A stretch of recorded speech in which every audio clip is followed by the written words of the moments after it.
Well, for those of you who attend in the Huntsville and Houston North area, you know that I've been giving a series of sermons or studies on spiritual gifts.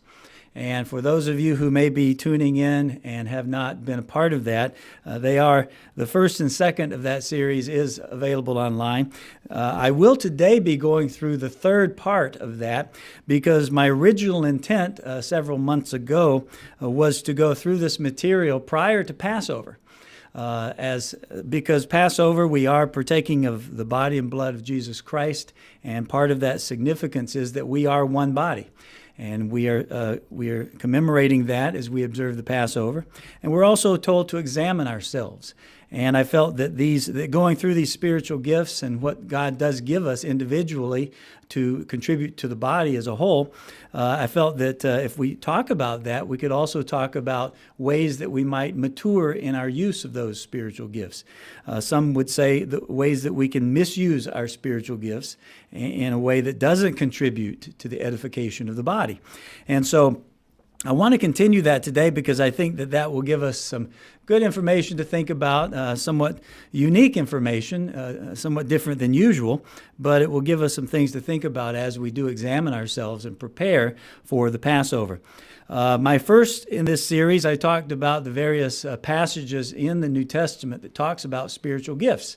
And I talked about how some spiritual gifts were very much more relevant for the time of the apostles. For example, the gift of tongues, speaking in different languages, is something that we may see certain ramifications of today in the ability to teach and preach the gospel to the world, but we don't see it in the same way they saw it then. And we don't see it manifest in the same way that they saw it. The ability just to walk up and heal someone, that was certainly there in the very early church, in the apostles. But we just don't see it manifest in the exact same way. Now, we still see healings, certainly do, but they're not quite as dramatic and just ask someone be healed and they're immediately healed.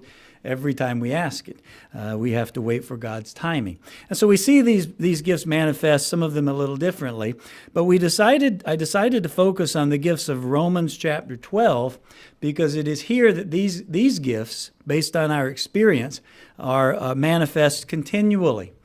Throughout the time of the church. And certainly we see them all manifest today.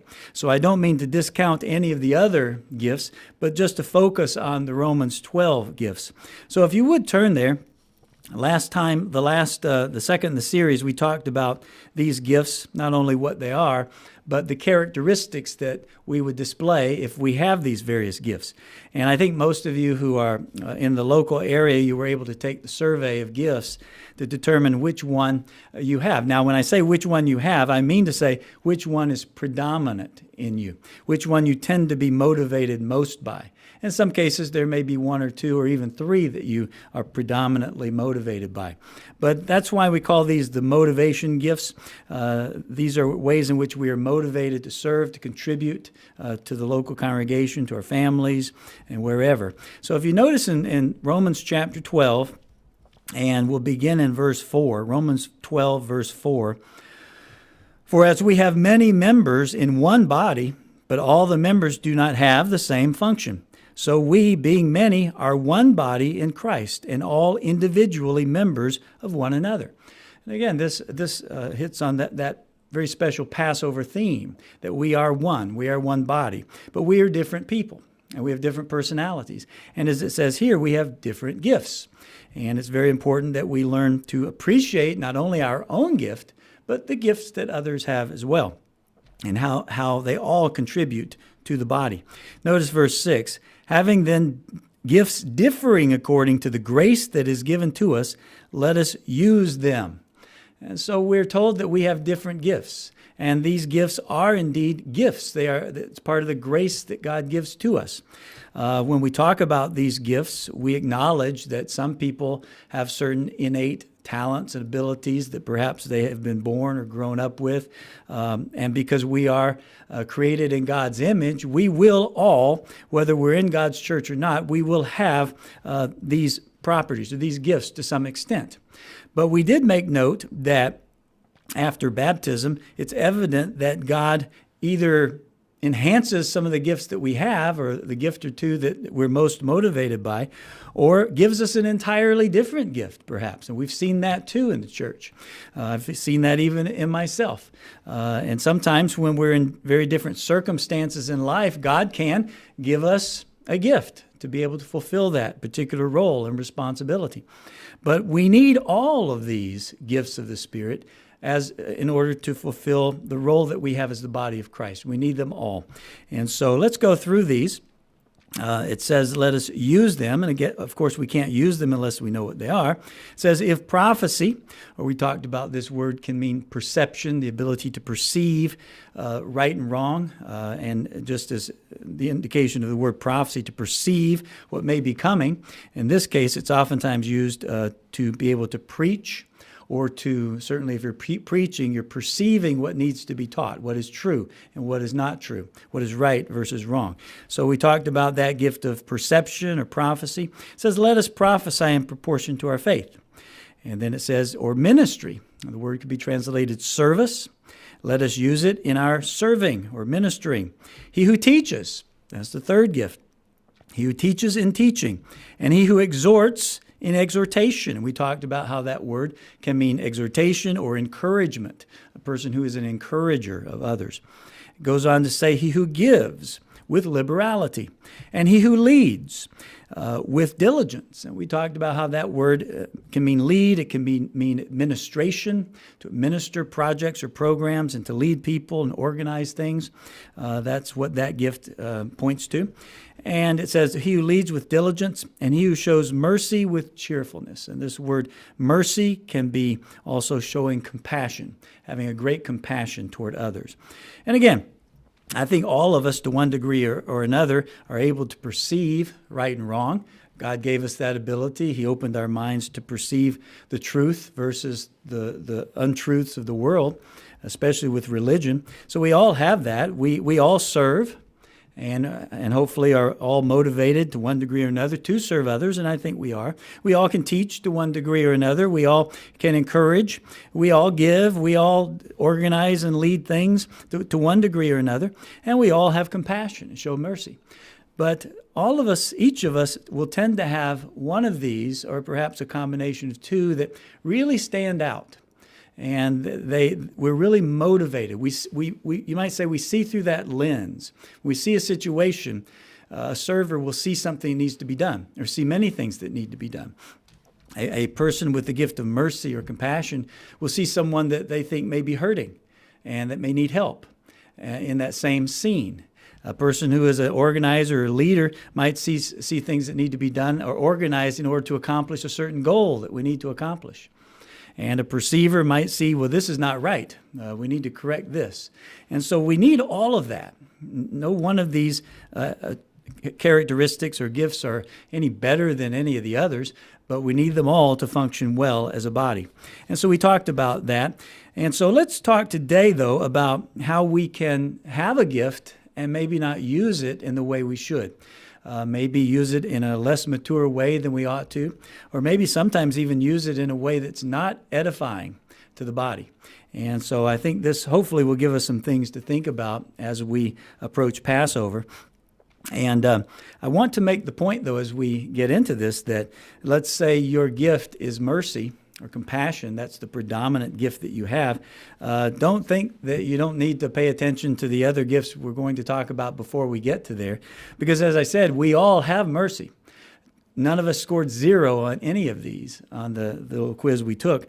And so I think it's very important to keep in mind that we can misuse something that's not even our primary gift. And so we could be guilty of misusing a gift that's not our primary or secondary gift.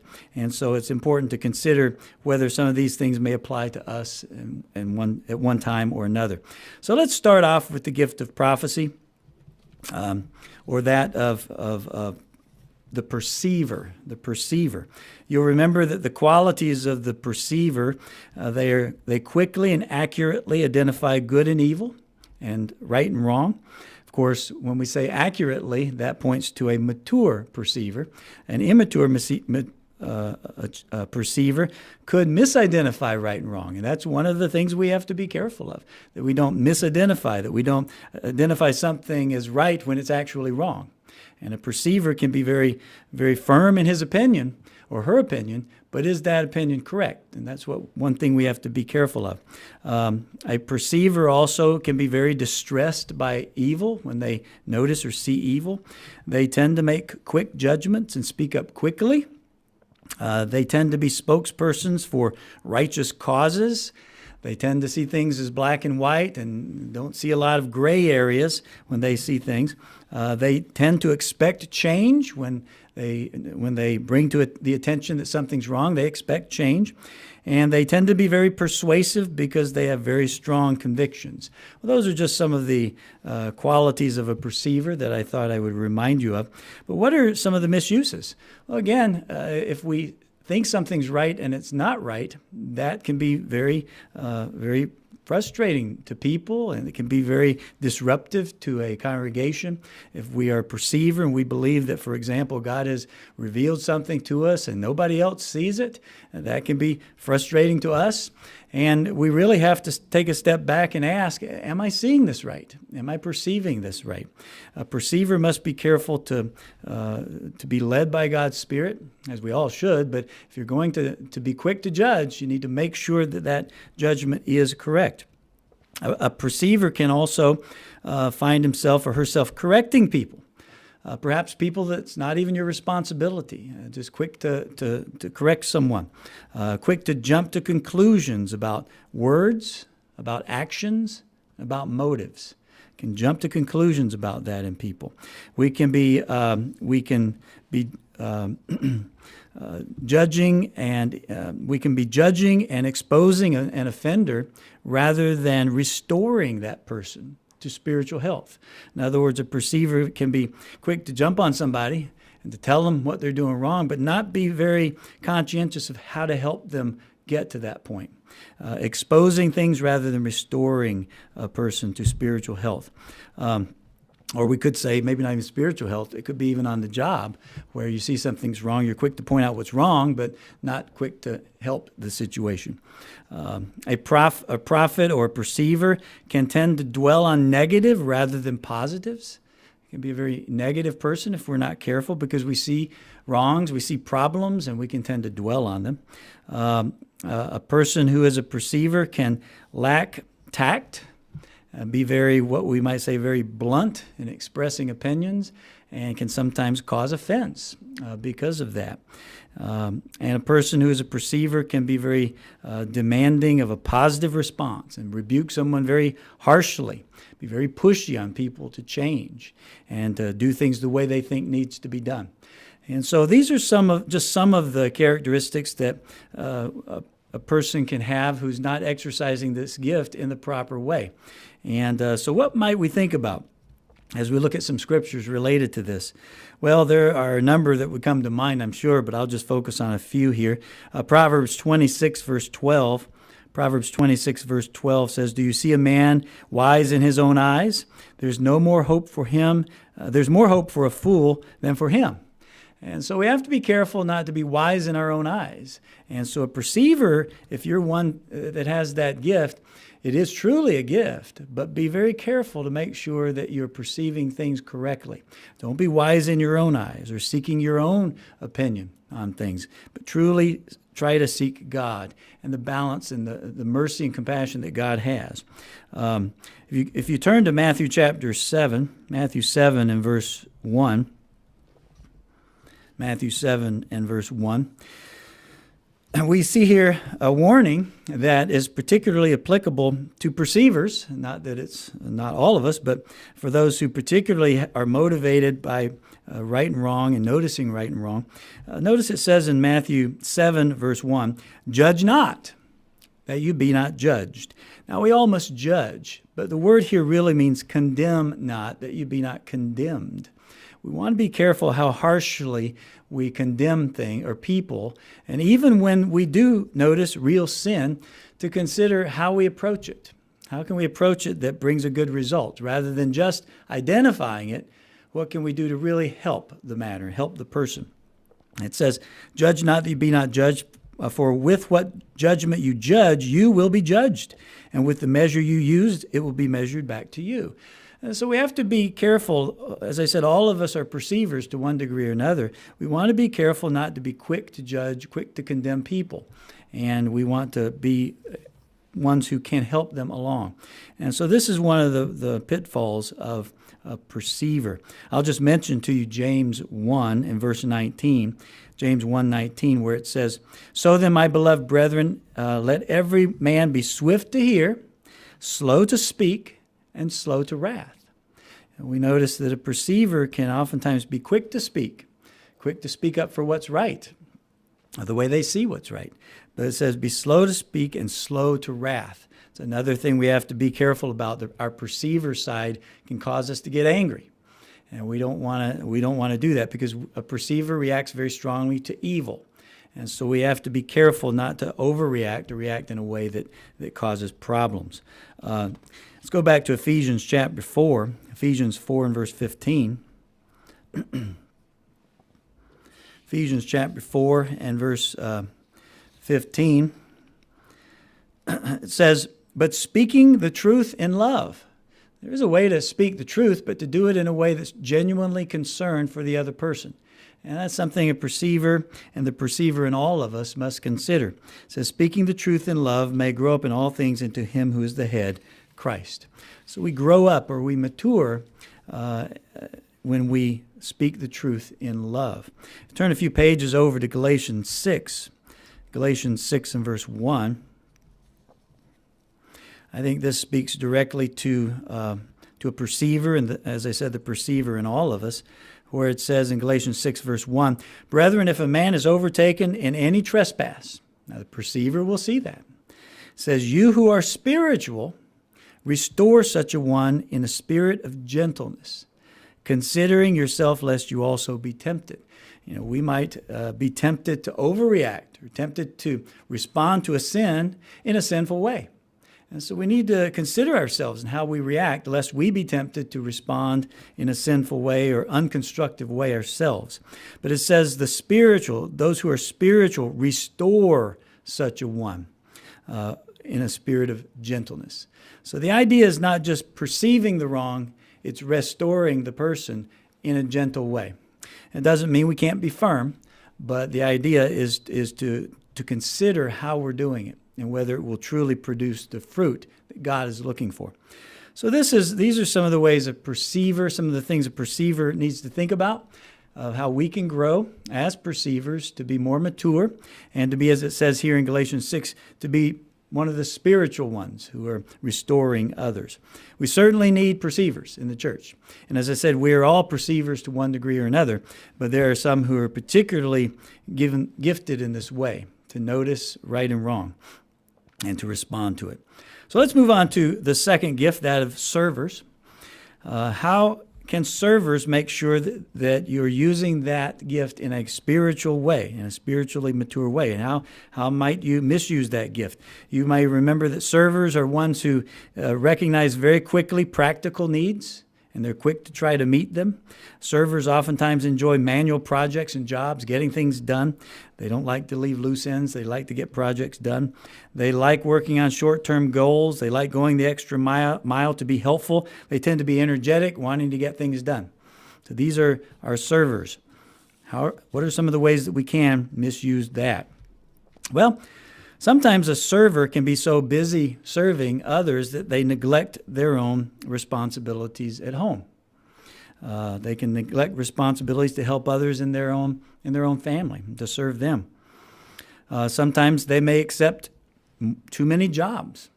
They may have a problem saying no to anything because there's so much needs to be done, and they want to be helpful. And they can become overwhelmed. We have to be careful not to be overwhelmed with all that we do. A server can wear themselves out physically and actually neglect their physical health because they're so busy wanting to do things and get things done for other people. They can become very persistent at giving unrequested help. You ever known a person like that they want to be there to help someone, but that person doesn't really want their help, but they feel compelled to press themselves upon that project and to get it done. And so a server has to be careful not to be too persistent if help hasn't been requested. Servers can sometimes be so engaged in doing the job themselves that they don't include others. They don't want to include others. Servers have a hard time delegating things because they want to do the work and they feel like they need to. It's their responsibility. Another thing servers can do is interfere with God's discipline by helping in a way that perhaps isn't helpful. Sometimes, and we'll talk about that a little bit later in the message. I'll give you another example of that. But sometimes God is disciplining someone or God is helping someone learn a lesson.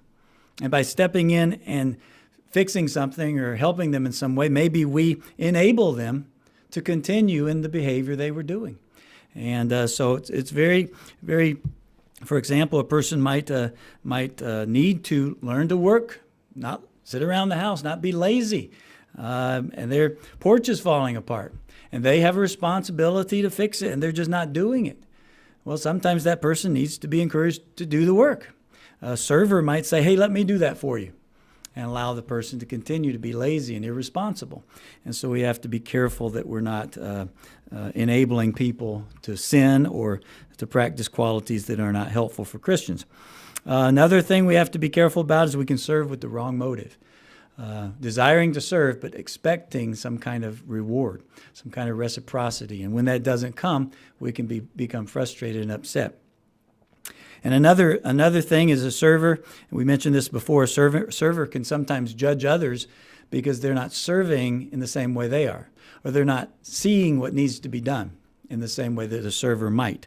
Not everyone walks into a room and sees through the glasses of what needs to be done. As I said, some people see through the glasses of who needs to be helped. Who can I encourage, perhaps? There are different glasses we look through. And so we have to be careful not to judge others because they haven't served in the same way we have. A server can also be very possessive of their job or their responsibility and not include and help teach others. And so we want to be careful not to practice this gift in an immature way. A few tips here for those of us who are servers. For one, give others the opportunity to help. Include others. Teach others to do the job. Include others in your service. Be willing to delegate responsibility. Sometimes it's hard to let go of that, but it's very important for a server to recognize that can be a proclivity, is to hang on to things and not pass them on to others. If you go to and another thing we can do is make sure we're taking responsibility of our primary responsibilities, serving those we primarily are expected to serve, namely our family and God. We can become so busy serving others that we neglect our spiritual responsibilities. We neglect our family and the responsibilities we have there. If you go back to 1 Timothy chapter 5, we see that. 1 Timothy chapter 5 and verse 8. 1 Timothy 5 verse 8 says, "But if anyone does not provide for his own," speaking there of those who he's responsible for, and we can certainly say our families, it might extend even beyond that. If anyone does not provide for his own, and especially for those of his household, he has denied the faith and is worse than an unbeliever. Those are strong words. I don't know if we would normally use those words, but the Apostle Paul, under the inspiration of God and the Holy Spirit, did. He used those words. If we don't provide for those who we are responsible for, this would include serving them and the needs that they have, then it says we have denied the faith and are worse than an unbeliever. So we have a responsibility to serve those who we are responsible for first and foremost. And then going beyond that, to serve others, but not neglect those that we are responsible for. Another tip here is to be okay with saying no. Be okay with it. There are many things that need to be done. We can't do them all. Certainly we need to make sure we're exercising balance in our lives. It's wonderful to serve, and we need that. We certainly do. We don't want to use it as an excuse to get out of doing things or let things go undone because I need to say no. But we do need to evaluate ourselves and say, do I have too much going on? Do I need to step back? Am I neglecting other aspects of my life because I don't have the balance that I need? Let's go to Luke chapter 10. Luke 10, verse 40. This is the famous example. It probably comes to mind if I were to ask you, give us an example of someone who wasn't using the gift of service as they should, or wasn't practicing service with the right balance. Luke chapter 10, verse 40, I won't get into the whole story, but you remember the story of Martha and Mary. It says, but Martha was distracted. Notice that word, distracted with much serving. Again, serving is a gift. It's a wonderful thing. But when it's out of balance and things are suffering because of it, or we're not putting God as the priority, then it's a problem. It says she approached him, Jesus, and said, Lord, do you not care that my sister has left me to serve alone? Therefore, tell her to help me. And Jesus answered and said to her, Martha, Martha, you're worried and troubled about many things. Many things on her plate, many things going through her mind that needs to be done. But notice he says, but one thing is needed, and Mary has chosen that good part, which will not be taken away from her. You know, in this case, Mary had prioritized that what Christ was teaching, this is something that is forever. You know, perhaps this meal will only last a little while. Washing dishes, they'll be dirty again. And yes, those things need to be done. But the priority at the time was listening to what Christ was saying. And so she was able to take a step back from what needed to be done, what truly needed to be done, and prioritize what is the most important now. And that's something that a server really has to learn to do. We have to step back and prioritize and make sure we're doing the things that are appropriate for that time and are truly important. So those are some things for all of us as servers to think about. We have many servers in the church, and it's a very needed thing. We need more to step up oftentimes and serve. But again, keeping that balance and making sure we're doing what truly needs to be done in our lives. So let's move on to gift number 3, that of teaching. Teachers, you'll remember, tend to present truth in logical, systematic ways. They love to research and systematically learn facts about things. They like to verify the truth, check out facts and sources. They tend to be emotionally self-controlled, highly analytical, and they oftentimes have strong convictions based on their study and certain facts that they know about. So that's the idea of a teacher, the gift of teaching. What are some of the ways that we can misuse this gift? Well, first of all, we can become proud of our knowledge. We can take pride in what we know. Another thing is that we can disrespect the practical wisdom of, quote, uneducated people. And you know what I mean by that. Sometimes if a person doesn't have a master's degree or a doctorate beside their name, some wouldn't respect them as they should. You're not educated as much as I am. I have met people, and I know that you have too, who maybe didn't even make it through high school, didn't get through high school. It's pretty common today to get through high school and college, but maybe a person didn't do that but worked the farm. And I've known farmers that need to have a doctorate after their name because of everything they know about working that land and dealing with the cattle and everything like that. They need to have that doctor because they have that knowledge. It's just that some people don't respect because they don't have that formal education. So we have to be careful. A teacher can sometimes disrespect, even if it's not verbalized, those who are not, quote, educated to the degree that they may be. If you turn back to 1 Corinthians, let me see here, 1 Corinthians chapter 8 and verse 1. We have a warning here about knowledge. 1 Corinthians 8 and verse 1 says, now concerning things offered to idols, that was the context in which he was dealing with this. He says, we know that we have all knowledge. Maybe we can be right and have the knowledge that's true and correct. But he says, knowledge puffs up. Even if it's correct knowledge, we can become prideful. It puffs us up. It says, but love edifies. So we have here some keys for us and those of us who have the gift of teaching. We have to be careful with what knowledge can do to us and the attitudes we can portray. And we have to remember that we need to focus on love rather than just facts, rather than just knowledge. Knowledge is good, but if we don't have it in balance and exercise love, it can truly become a problem. So what are some of the other issues that a teacher might face? Sometimes they may depend too much on human reasoning rather than the lead of God's Spirit. Depend on our own intellect rather than what maybe we pray for God to guide us in something. We rely on our own figuring it out ourselves. So we can depend on human reason. For those who teach and speak before others, they may find themselves boring listeners because of the details of their research that really interests them, but because they're not showing how it's practically helpful for other people are bored by it.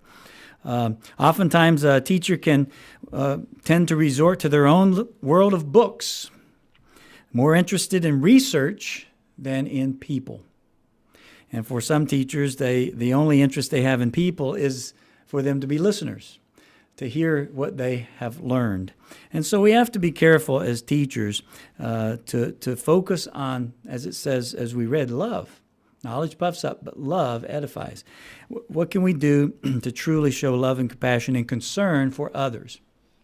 Now, also, a teacher can tend to overanalyze things. They may be paralyzed in making decisions because they want more information, want more facts. And sometimes a teacher, because they're focused on facts and knowledge, can lack compassion. They might lack compassion. Now, if compassion was your second or third gift, perhaps you wouldn't be as inclined to be that type of a teacher. But sometimes a teacher can lack compassion because of their focus on ideas. Let's go to, I'll just mention to you, actually, 1 Corinthians 2, verse 11, where it says, "For what man knows the things of man except the spirit of man, which is in him? Even so, no one knows the things of God except the Spirit of God." As teachers, we need to keep in mind that God is the source of knowledge. God opens our minds to understand things. It's not our own intellect, human intellect. And we have to be careful to give God the glory and to realize that these things come from Him. It's very important for a teacher to keep in mind. If you turn to Philippians 2, verse 4, Philippians 2, verse 4, this is important as well. A teacher might tend to go to the books, research, more interested in that than people. But notice it says in Philippians 2, verse 4, "Let every one of you look out not only for his own interests."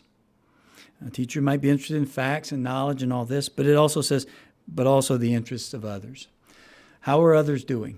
We have to make sure that we are learning truth, having knowledge. That's all good. But we have to keep it in balance with the fact that we need to be showing love toward others. Let's go to Psalm 111. Psalm 111, verse 10. Psalm 111, verse 10. We learn here that it's not just what we know. What we know is important. God gives us certain knowledge and information, but it's not just what we know. It's how we live. We may know a lot, but not put things into practice. Sometimes a person with this particular gift can focus on study and learning things that maybe no one else has ever looked into, but have real character problems, but overlook them because they're so fascinated by this doctrine or these technical facts of a particular doctrine or something, and they don't live as they should. Psalm 111, verse 10, "The fear of the Lord is the beginning of wisdom." That's where it all starts. Not in our own minds. It says, "And a good understanding have all those who do His commandments." It's not just what you know. It's not just knowing the commandments. It's doing them. They have a good understanding. And so as teachers, we want to make sure that we are doing what we know to be right. And that way God can give us a better understanding through His Spirit. So those are some things for teachers to think about.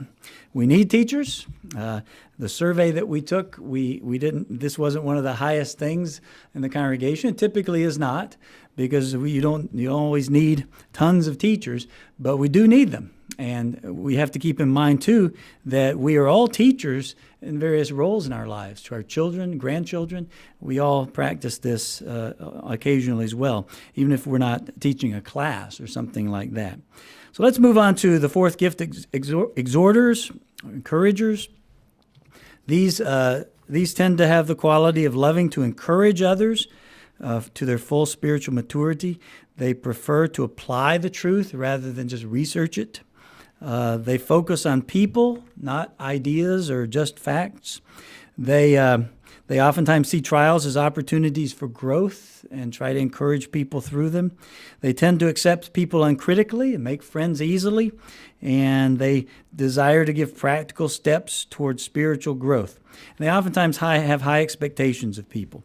So where can we use this gift and these wonderful things in perhaps a less mature way? Well, one thing that an encourager can do is raise the expectations of someone prematurely. Because for some people, the whole idea is to make people feel better about themselves. And if I can make a person feel better about themselves or their situation, then I've done my job. I've succeeded. Well, sometimes it's not just feeling better about yourself, it's about changing yourself. A mature encourager will not only try to make someone feel better, but help them change in the right way. Someone might say, "Oh, you'll be fine. It'll all work out fine," but then not really deal with the issue. Just deal with how a person's feeling rather than what's causing those feelings. So as exhorters, we need to encourage people, but go deeper than just making them feel better. Like we find in a lot of churches today, it's a feel-good sermon. You leave feeling great, feeling on a high, but have you really changed your life? The things that brought you down before you walked into church are going to bring you down again. It's just a superficial feeling. And as exhorters and encouragers, we must get beyond just the superficial, making people feel good. Sometimes exhorters, encouragers can take too much time away from their own family to give advice and counsel to others. Again, this neglect of the family. Sometimes an encourager can treat people as projects rather than persons. See a person as something I need to fix. This is something I need to fix. It's a project I'm working on rather than a real person. And in doing that, sometimes they can just resort to the same ways they've always tried to fix people. I've seen this before. I know someone has your problem. I can tell you exactly how to help. And give them the process without really delving into that person, understanding them for who they are and the uniqueness that they may be experiencing in the particular problem that they have. Another thing we have to consider is encouragers. Encouragers can encourage others to depend on them rather than on God. Rather than standing on their own 2 feet with God's help, they need them to lean on them. And that's a misuse of that gift, to make it so that people need you, to be there to encourage them, and to lean on you, rather than help them stand on their own. That is a misuse. And some people will take advantage of others in this way by causing them to need their encouragement. And they can manipulate them in that way.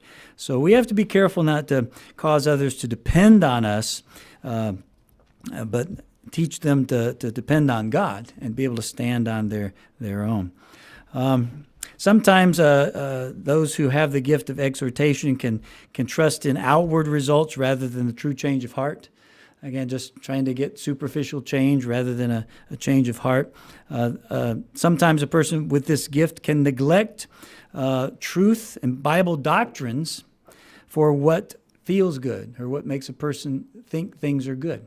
In other words, maybe encourage them about the state in their life when what's really going on is a sin. And if we're not careful, we can overlook the sin just to try to make them feel good and accept the sin if we're not careful. Again, a mature exhorter is bothered by sin and wants to help the person. That's a mature exhorter. Help them in the right way. Another thing is an encourager can be too quick to give counsel and advice before really understanding the real problem and the depth of the problem. Just be quick to speak because you want to encourage. So you want to speak and speak those words of encouragement. So some tips. First of all, remember we have 2 ears and 1 mouth. Exhorters can tend to be very talkative, and it's very important that we listen. That we listen and talk less. Proverbs 10 verse 19 says, "In the multitude of words, sin is not lacking. But he who restrains his lips is wise." An encourager can sometimes have a hard time restraining the lips because you want to speak the words of encouragement. You want to exhort someone. Matthew chapter 12 and verse 36. Matthew 12 and verse 36. Matthew 12:36 says, "But I say to you that for every idle word men may speak, they will give account of it in the day of judgment." Again, to speak words that may not truly be encouraging the person the way they need to be encouraged, changing them the way they need to change. To just speak words for the word's sake, to try to make someone feel good and not deal with real issues, that's something that can be considered idle words. Words that did not really, they were words, they were meant to do good, but they didn't really help the real problem down deep. So exhorters have to be careful not to just deal with superficial, making people feel encouraged, but actually look deep down and examine what truly can I encourage you to change about yourself that will help you deal with your problems. So these are ways we can be an exhorter. Exhorters can truly help people grow and change and have dramatic effect in people's lives, but they have to be able to get beyond the just make them feel good perspective. So that's exhorters. Let's go on to number 5. Givers. Givers. In this case, just to remind you what givers tend to be like. And again, these qualities don't necessarily reflect every single giver, but just general qualities. They tend to love to give freely of their money, possessions, time, and energy. They love to give anonymously. They like to be involved in the projects that they're contributing to. They seek God's guidance in where He leads them to give. Now again, let me say that is a quality of a spiritually mature giver, to seek God's guidance in what money or time may truly be useful. They tend to handle finances well and be relatively frugal, and they tend to be quick to help when there is a need.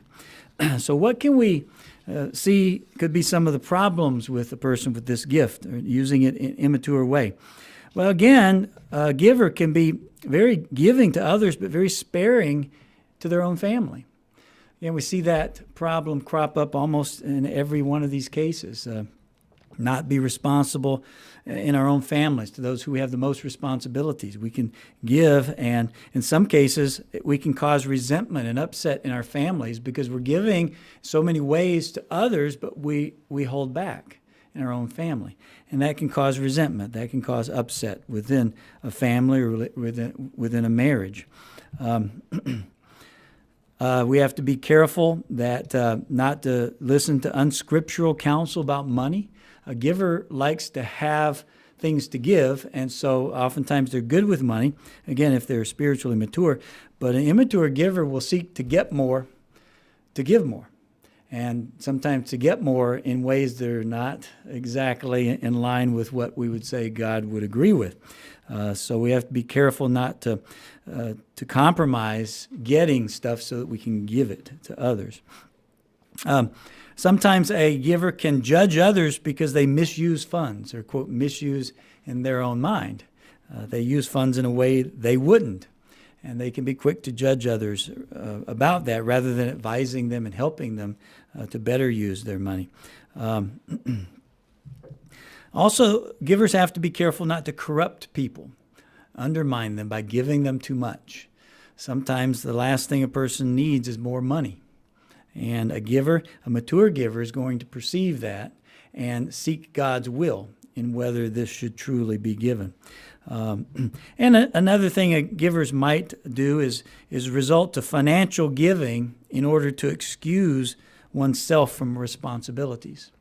And I'll give an example of that. Let's say someone's porch needs to be fixed up, and someone organizes a crew to go and fix up the porch and buy the materials. And me as a giver, I'm approached and I've got plenty of money, and I say, well, hey, don't worry about it. I'll pay a contractor to go do that. I don't have time to be involved. I'll pay a contractor. And suddenly now this work party that was organizing, there's no need for it. Sometimes it's better to actually get together, go to let's say it's an elderly widow who needs this done, go to their house, have lunch with them, have her bring iced tea to everybody, have conversations, fellowship, and do the work. Sometimes money is not the answer. So we have to be careful to judge in a very mature way when it's appropriate to give the money and when it's not. And again, this could be time, energy, any other number of things. Service would fit into this category too. When is it appropriate to just give money, or when is it appropriate to not? We have to be careful not to misuse our giving. Now, I tell you one. Let's go to Luke chapter 15. Here's a good example of someone could have and perhaps should have. Maybe we could argue they should have been given to this person.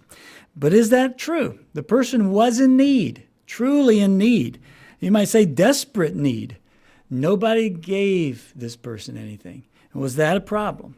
Well, notice the story here. You all know the story of the prodigal son who asked his father for his portion of his inheritance and went out to spend it on wild living. And picking up the story in Luke chapter 15 and verse 14, Luke 15:14.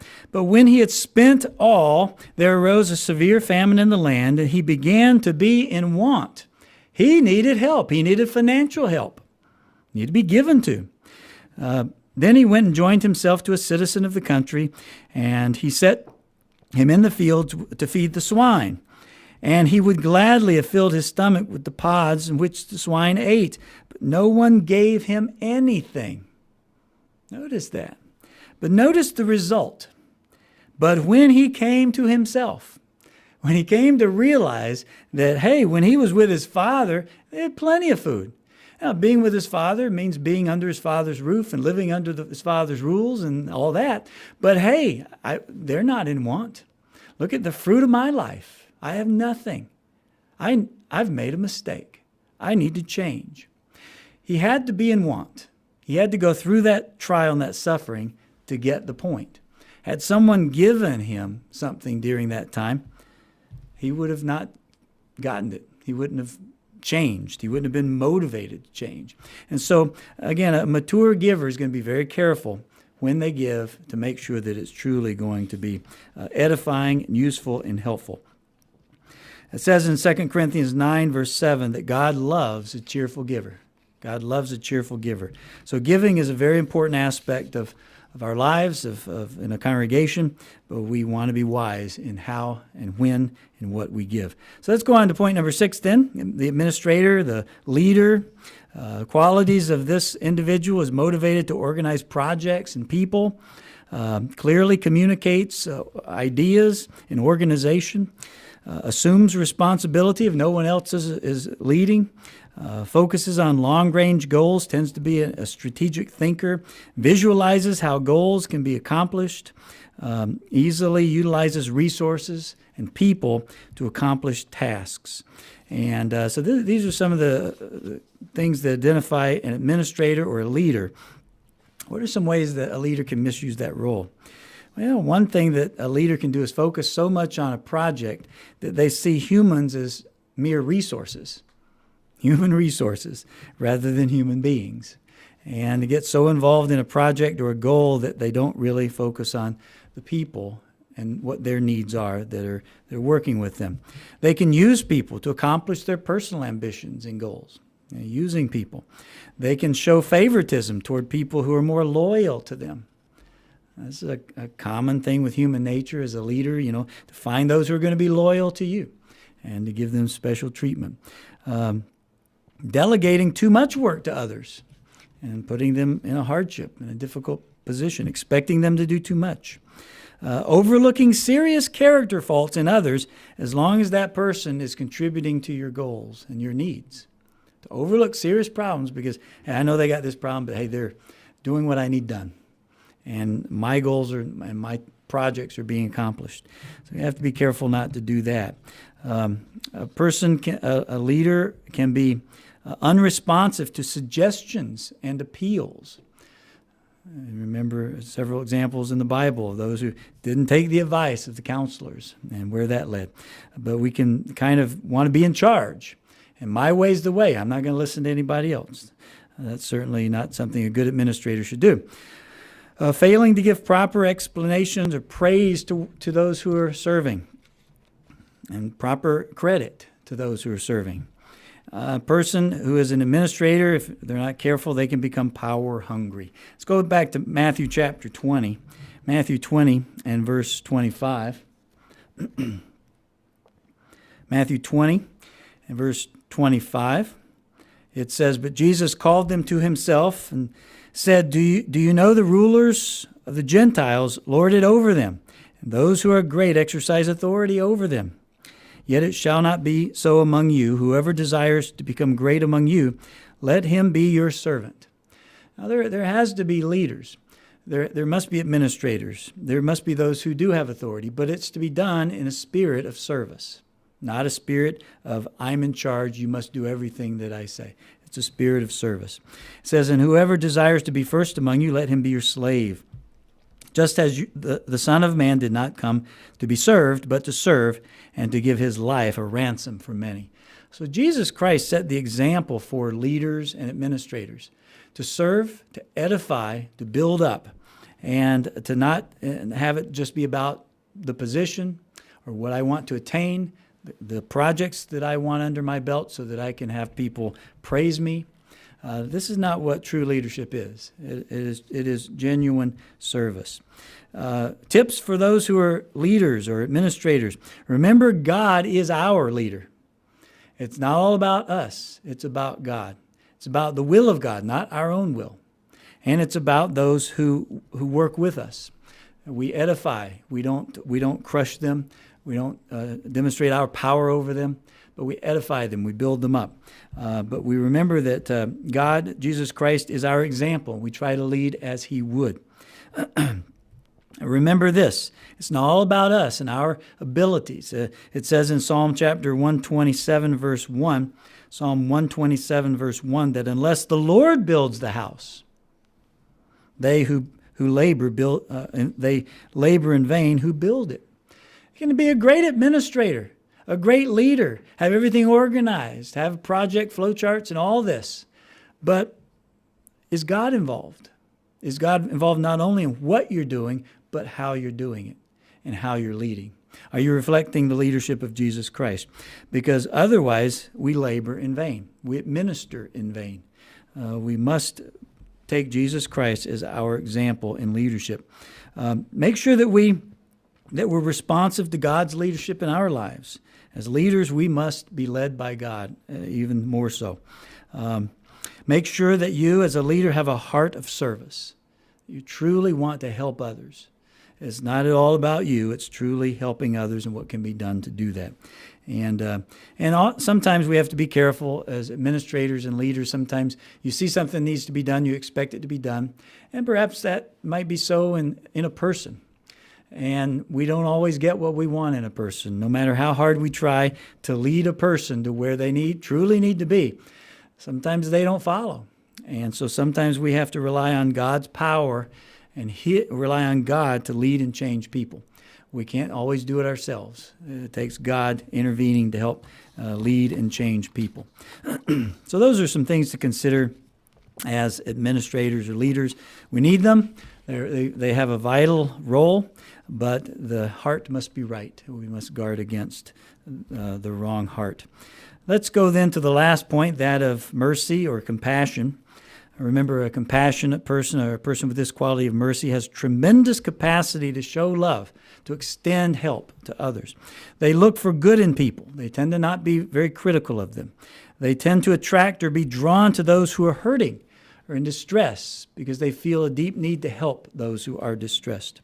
They tend to act to remove hurt and to relieve distress. And so these are some of the qualities of someone who has this particular attribute or gift, spiritual gift. One of the things that we have to be careful here is that we don't fall into a spirit of competition, competition with others to show that we are more compassionate than them. I remember a situation happening where a couple would learn someone's in the hospital but not tell anyone so they could be the first one there. And that to them was they could now have bragging rights. I was there. I was there first. I was there before the pastor. Well, the pastor didn't know. And so, sometimes we have to be careful. It's not a competition as to who can show the most mercy or compassion, who can come across the most loving. A person with this gift should not be that way and shouldn't look at it from that perspective. Notice another thing here is a person can fail to be firm and decisive when necessary. They're afraid they might hurt someone's feelings. They tend to be very in tune with how people feel. They don't want to hurt them, and so they may not be firm and decisive when they should be. They sometimes will take up the offenses of those who have been hurt. So they see someone who's hurt. Maybe they're down or frustrated, or maybe they're feeling down because they were just corrected. And so the merciful person goes and does what they do. They wrap their arm around that person. They ask them what happened, and the person tells them, well, such and such person said I was wrong in this. Well, they can take up that offense and say, well, I'm just as mad at that person as you are because I feel you're hurt. Rather than trying to understand whether that correction was necessary and helpful, they just see the pain and then take the side of the person who's in pain. Well, a mature person with the gift of mercy and compassion doesn't just side with a person just because they're hurting. They don't take on the offended person's emotion and frustration and anger. Sometimes a person who has this gift can resist the purposes that God is working in someone else, similar to what we saw with the prodigal son. They can try to help when maybe a person needs to suffer, and they can learn a lesson from that suffering. So we have to be careful to be cognizant of what God is doing, what a person truly needs. Sometimes they need to go through a period of suffering and difficulty in order to arise from that, convicted to change their lives, as we saw with the prodigal son. Sometimes a person with this gift can sympathize with those who are violating God's laws. They can feel such compassion and mercy that they just want to help them even though they are breaking God's laws, and allow them to compromise with that.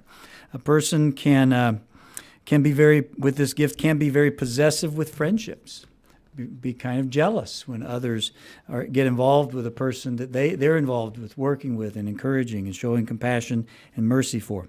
Again, it can become competitive in that sense. Also, a person with this gift can become ruled by the heart and not always get the facts of a situation. Again, it's a misuse, an immature use is to be ruled by that sense of compassion to the point that facts and the real story doesn't matter. It's all about how I feel about something. But we do need those who feel strongly about hurt and pain and suffering.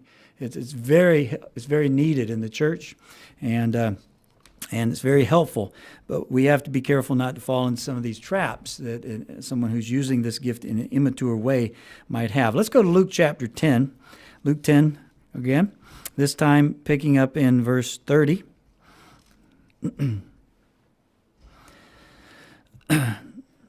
Sometimes people can use the gift of compassion and mercy in a very selective way, and we see that example here.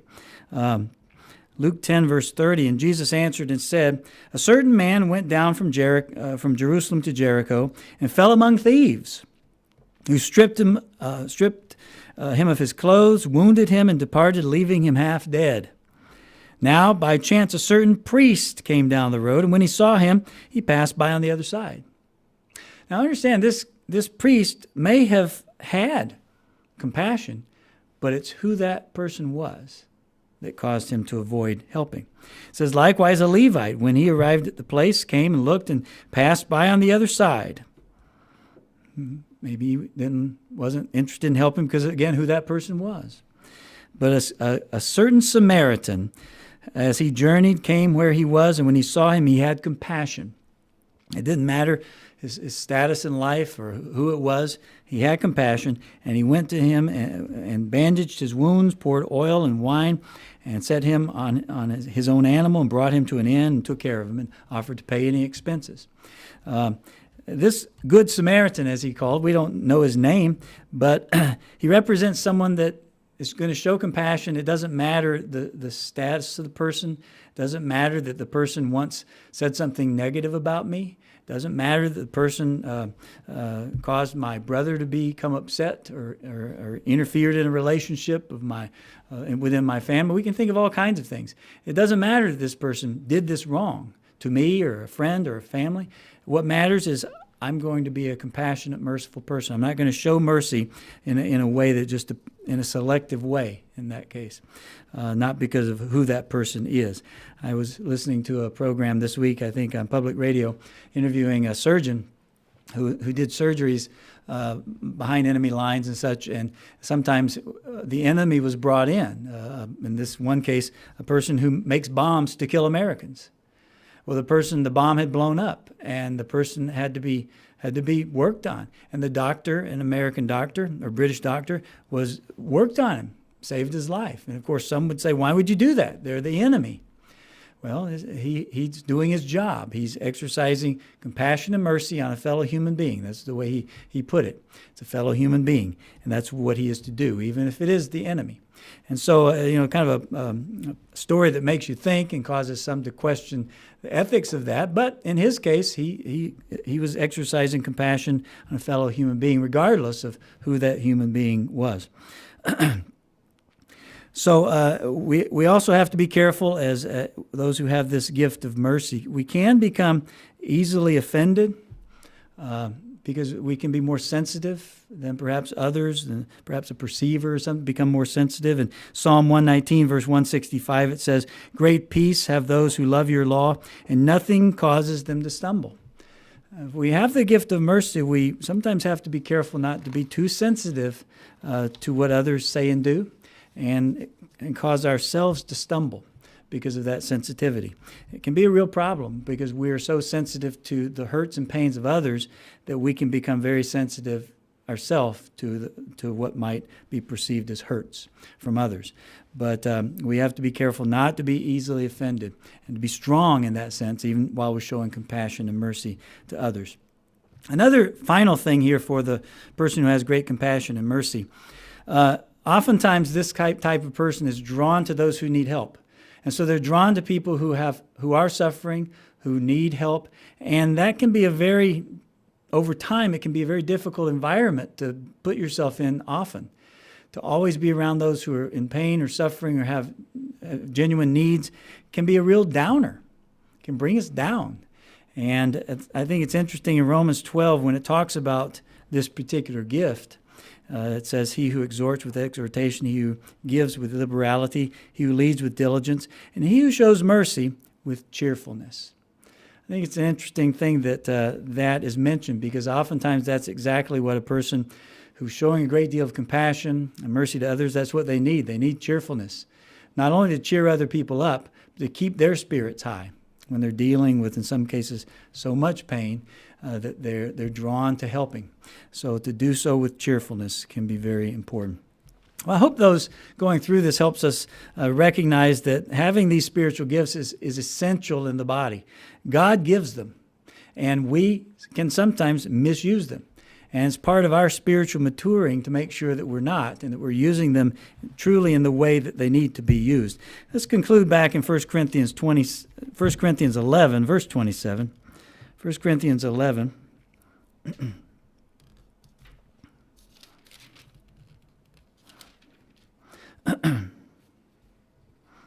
Verse 27, where it says, "Therefore, whoever eats this bread or drinks this cup of the Lord in an unworthy manner will be guilty of the body and blood of the Lord. But let a man examine himself, and so let him eat the bread and drink the cup. For he who eats and drinks in an unworthy manner eats and drinks judgment to himself, not discerning the Lord's body." I hope as we go through this study, we discern a little more clearly the Lord's body, that the body needs to have certain gifts. It needs to have people who are working together, and that not only exercise and use their gift, but appreciate the gifts that others have. That not only have a gift that's been given, but also learn to use that gift in a more mature way, in a way that truly edifies, so that we can truly become at one as the body of Christ.